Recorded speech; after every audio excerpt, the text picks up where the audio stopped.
Good evening. Ira Epstein with your metal market wrap-up for this Tuesday evening, the 19th of December, 2023. I'm redoing this. The time is 5:17. I just heard the weather, what it's going to be in Chicago over Christmas. We start warming up tomorrow. We've had 2 days of cold, which is normal to us now.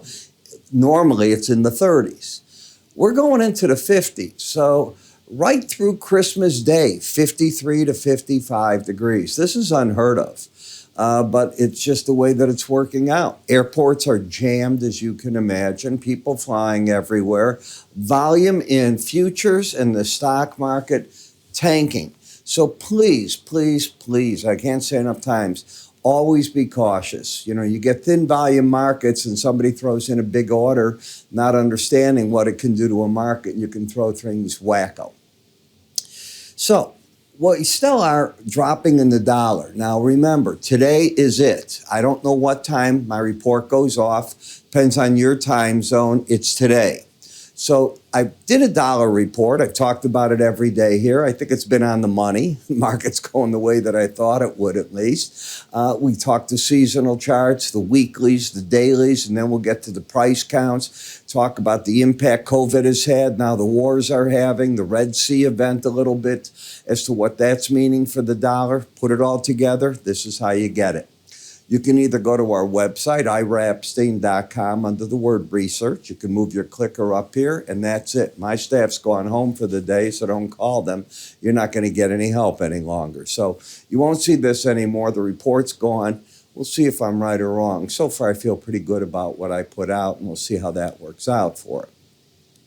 But when you take a look at the market, the gold up tonight back into the 2054 area. It's been hanging around the 2040, 2025, that type of zone.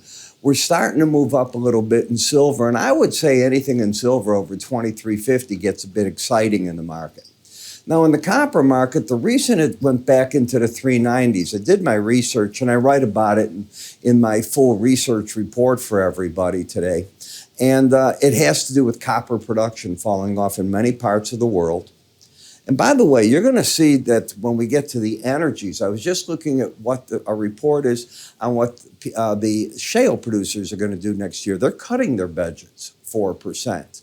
So not increasing, cutting budgets. Now, don't get trapped with that. Their technology has improved so dramatically. They're doing a lot more with a lot less. It's the ideal business situation. We'll wake up one day and we're going to find out if the Houthis attack again any of the ships in the Red Sea, just what this coalition can do. I call them wimps at this point in time, and I don't mind saying it. It's not just the U.S., it's all of the coalition. You cannot be held hostage. Now, Saudi Arabia is very nervous because they don't want to see another war with the Houthis. They just made peace with it, and they don't want to get into that again. Too bad. World shipping is more important than Saudi Arabia. It's world shipping, not Saudi shipping. Understand the terms? And if you can't control the group, you take them out. I know I'm a hawk. I know it's Christmas, but enough is enough. Either we are, as Americans, being stupid and building an army we can't use in a navy and missiles and air forces, or we're doing it for this exact reason, to defend our interests, and the others that are putting the monies in to defend their interests. So as a group, not as Americans, the Houthis want to do something, go at them. Take them out. You should have the power there. If you don't, we have all been blowing our tax dollars. So let's go to the gold market, because that could be one of the catalysts that kicks the market should it decide to take off from here. Certainly, I think you'd agree that the market's over the 18-day average and the bias has been up in it. When we take a look, you see the churn that's gone on.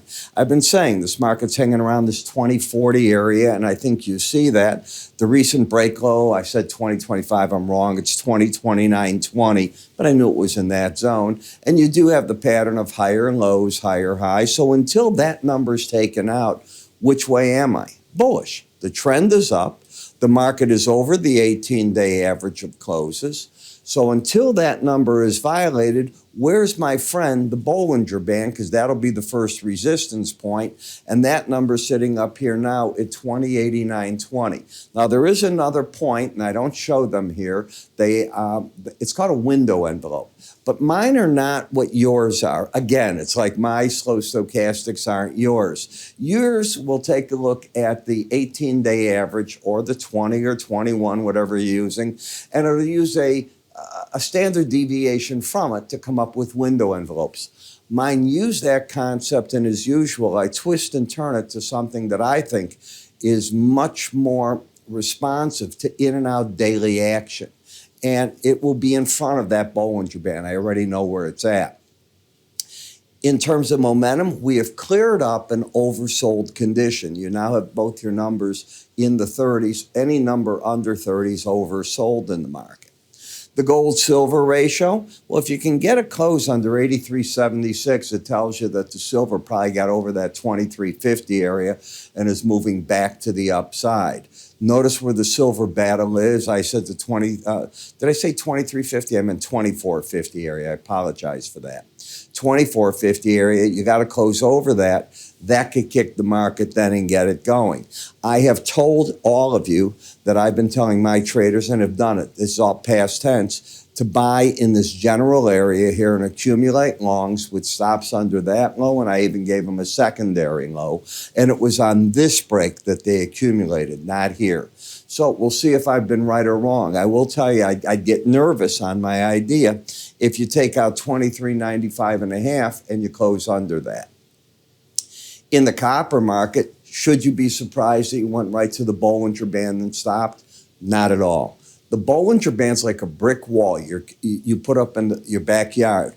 And until your kid goes through it with your lawnmower tractor and knocks it down and you call in your repairman, that is your resistance point, that's your support. So we'll see what happens. I'm right now recording my moving average part of the course that I do, my full charting course, and I'm going to be tomorrow on golden crosses, the golden and the death cross. There's two crosses that you look at. So we'll be talking about the 50 and the 200-day average in that, and I'll be doing that one very shortly. I'm really throwing a lot in that I've never done before. When we take a look at platinum, no, I think the pros came out of this market. It does not mean it can't go higher. The trend is up, the bias is up, but you're overbought. You're up to the 200-day average and the upper Bollinger Band.